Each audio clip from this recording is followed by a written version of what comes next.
Happy Wednesday, everybody. Welcome to the Brownwood Lions Coach Show here on KOXC. I am Derek Stuckley, along with Brownwood Lions head football coach, athletic director Sammy Burnett, who I saw last night in Sweetwater, and we both made it back, and we're here for another day. So, how are you, Coach? I'm great. How are you? Pretty good, pretty good. Well, I guess we can start with the game in Sweetwater last night. Lady Lions came up a little short, but with Lubbock Estacado, but for three quarters, they were right there even with them. Yeah, I was really impressed with the girls and the way they played. They came out with a lot of energy. They played outstanding defense. I don't think Estacado was ready for that, and we jumped up to an early lead. It was a very physical ball game, really, for girls basketball. I enjoy physical ball games, but, at times I thought it was going to get out of hand. Our girls were outsized for sure.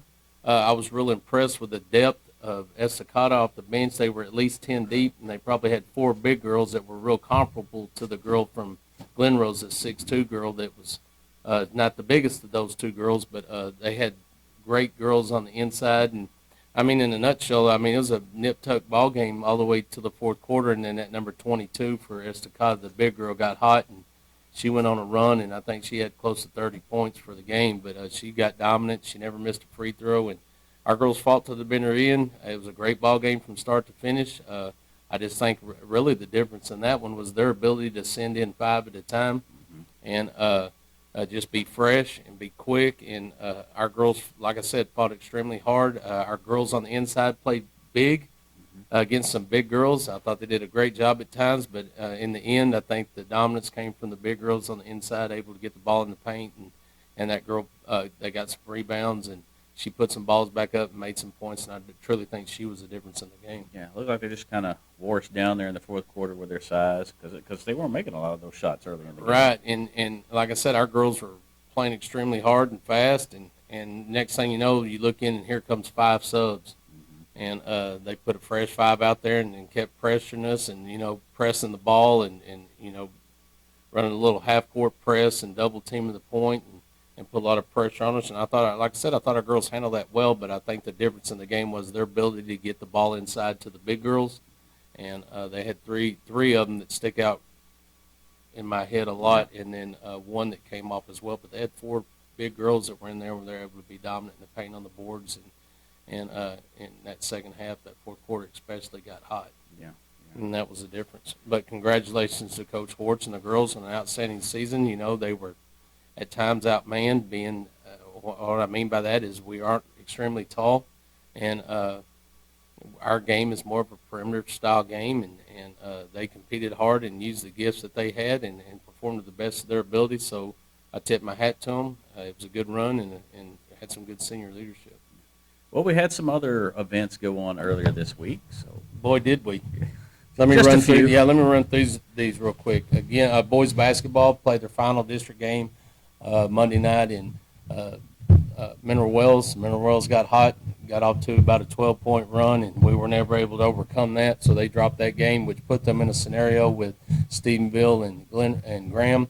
If Stephenville would have beat Graham, would have set in the second spot, possibly third spot. If Graham was to win that game, then it was going to put us in the fourth position, which Graham did win that game, so we finished fourth in district, which will match us up with Lubbock Estacado boys who won their district right now. They're scheduling that game possibly for a Tuesday. They're trying to get on Tuesday. We're trying to get ACU as a possible venue. There's some complications with that. That game, if they choose, may be more available on a Monday. So I'll let the coaches work through that and see what they want to do.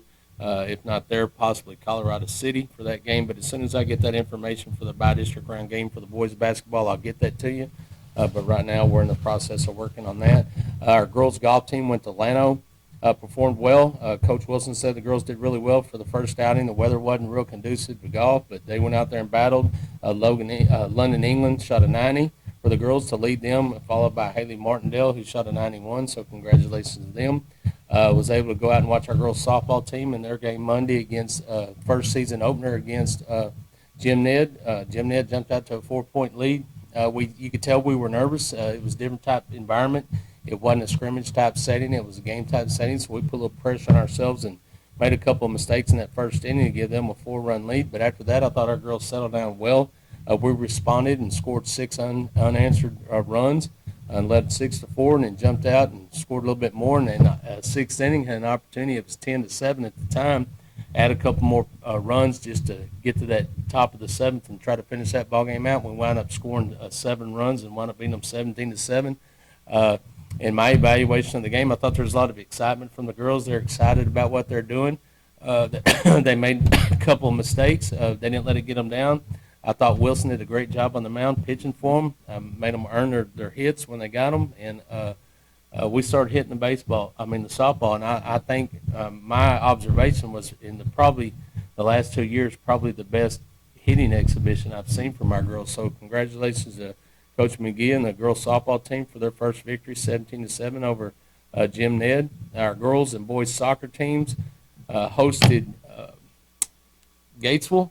Last night I wasn't able to attend those games because I was at the basketball game, but reports from there were excellent. Both girls and boys won 3-0 on both, or 3-0. I was corrected. It's nil in soccer. So congratulations to them. Scoring goals on the girls' side were Kendi Johnson and Brycey Lee. And for the boys, again, Noah Barron led with 2 goals, and Raven Prada added another one for a 3-0 victory for the boys. Our baseball team traveled to San Angelo Lakeview for a scrimmage. The mistakes that they've been having this year so far have been just fielding mistakes, just routine balls.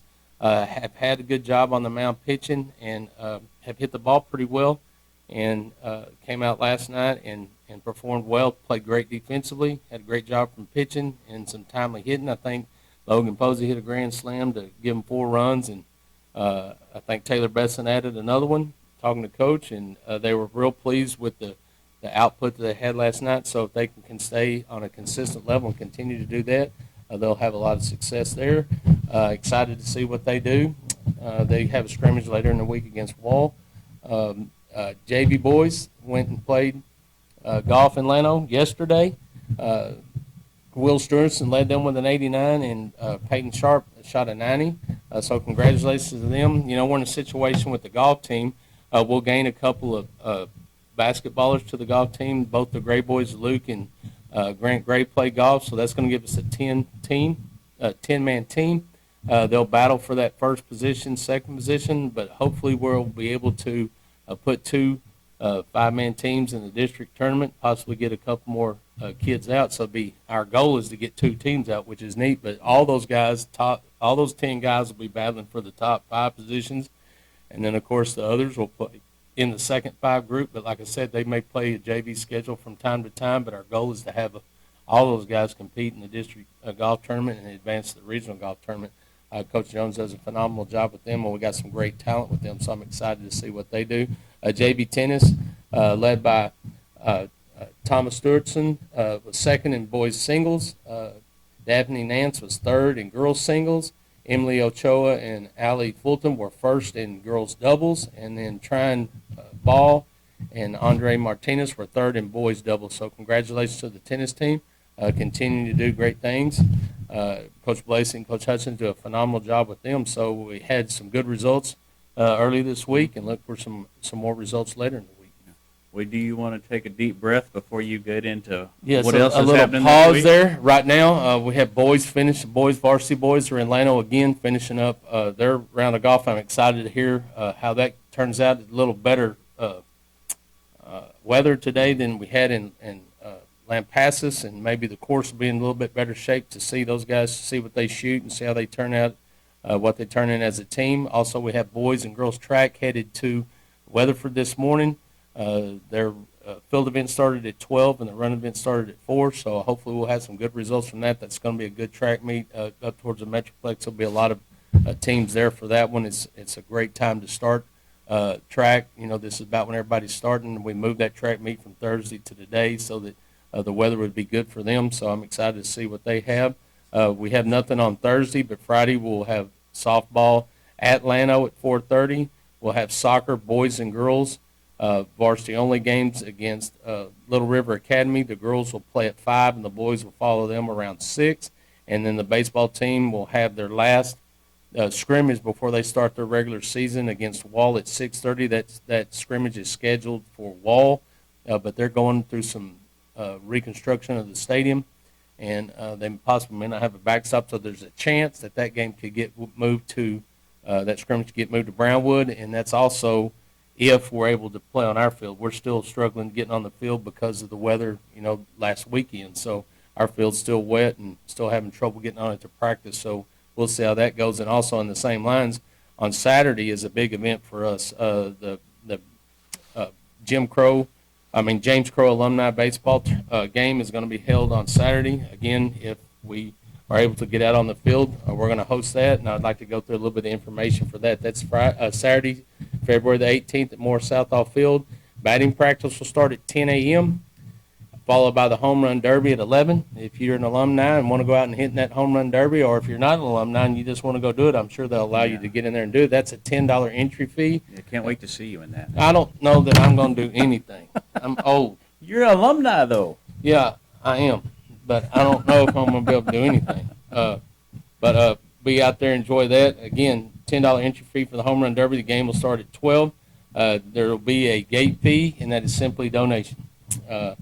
So if you want to come to the game, you can give $1, you can give $10, you can give $100, you get whatever you want. You can buy tickets for a raffle. Those are $10 a piece. Concession stand will be available. They'll have pulled pork sandwich meals for $10. They have previous jerseys that you can buy. They'll be for sale for $10. And the important thing to me is all those proceeds will go to the James Crow Scholarship Fund, which is something that Coach Harris came up with. Wanted to see how much money we could raise so that we can continue that James Crow Foundation, and I think it's going to a great cause. It's going to go back to our kids, so every dime that's made on Saturday goes to that fund. So I'm excited. Hopefully the weather's good. Hopefully the facilities will be in good enough shape that we can do that and go out there and just have a good day. Yeah, very important day Saturday, and then Monday, regular season starts for baseball. That's right. We will be playing San Angelo Lakeview, which we just scrimmaged, so hopefully we can kick that off to a good start. And then the following weekend they have the tournament here, and I think I got a couple of double headers Thursday and Saturday, and another game Friday. So that's going to be the three site tournament with Early and Bangs as well. So it's going. Hopefully that'll be a big event. So plenty of baseball coming up. We're definitely in full swing in the spring. Got all sports out there going. Getting after it, and a lot of kids running around looking good, so I'm excited about the spring. I believe Lady Lions softball moved their game with Merkel from Tuesday to Monday now, and then Monday is also the Blue Bonnet Invitational Golf Tournament. That's right, and we'll be hosting that at Brownwood Country Club. Our JV team will play in that, or I say it's hard to say it. We'll say our bottom five at the time being the ones that go out there and compete, and Coach Jones tallies their scores every time they play around, and the top five will go one place, and the others will stay and play here. And the reason that all of our kids are not playing at our invitationals is because they do have the Lubbock regional preview later in the week. You can only play in one golf tournament a week, so Coach Jones will be taking a group of guys to Lubbock later in the week to play in that. So hopefully the weather's nice, and we can get out there and have a great tournament. And the girls are out there too, right? JV boys and more.